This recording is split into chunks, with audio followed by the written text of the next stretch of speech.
Eclesiastes, capítulo 8. Quem guarda o mandamento não experimenta nenhum mal, e o coração do sábio conhece o tempo e o modo. Versículo 5. O tema da submissão na Bíblia nunca foi visto como um princípio de fácil compreensão.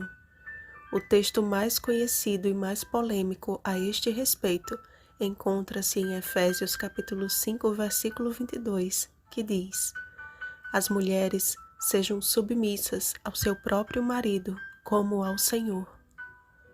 Este verso tem sido interpretado como machista e fora do contexto atual, o que não é verdade. Toda mulher cristã que busca em Deus o conhecimento da verdade e uma vida em harmonia com a sua palavra entenderá o princípio contido nas palavras de Paulo. Já o texto de hoje indica uma submissão suprema, ou seja, o que o rei ou o governante falar, cumpre-nos obedecer.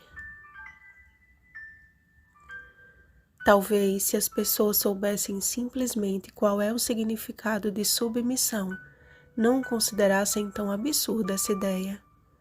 Submissão é a circunstância em que se deve obedecer. Guarde bem esta palavra. Dever. Voltaremos a destacá-la no capítulo 12. O problema é que a maioria confunde submissão com subserviência.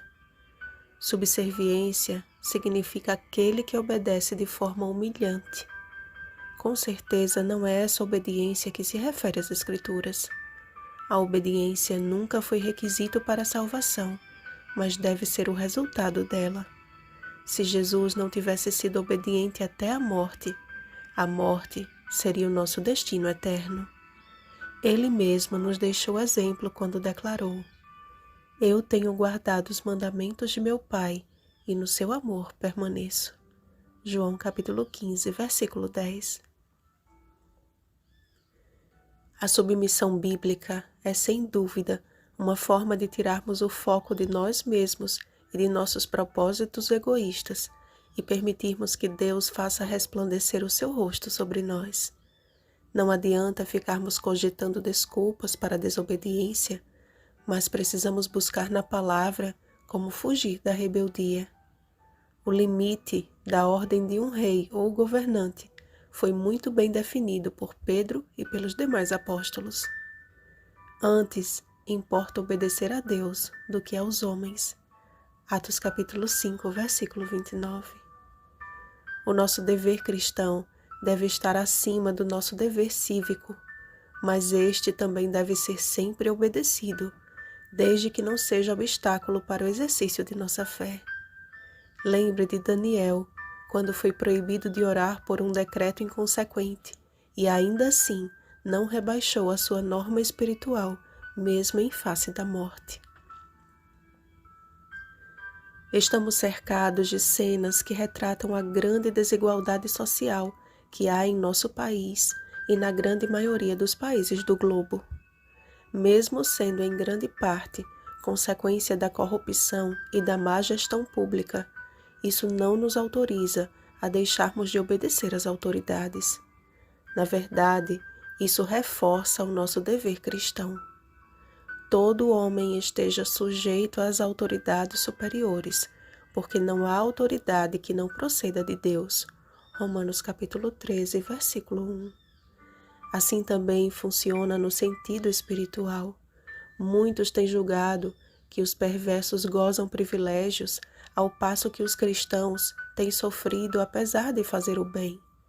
Entretanto, a Bíblia diz que o perverso não irá bem e que, com certeza, o bem que sucede aos que temem a Deus é a promessa de um reino onde o rei é eternamente justo. Portanto, o que devemos fazer, obedecendo ao Senhor, não nos torna escravos de um Deus tirano, mas libertos pelo Rei dos Reis. Tiremos, pois, o foco deste mundo e das obras que se fazem debaixo do sol, as quais não podemos compreender, e busquemos viver aqui a nossa verdadeira cidadania. Assim, Já não sois estrangeiros e peregrinos, mas concidadãos dos santos, e sois da família de Deus. Efésios capítulo 2, versículo 19. Vigiemos e oremos. Uma feliz semana, filhos do Rei do Universo.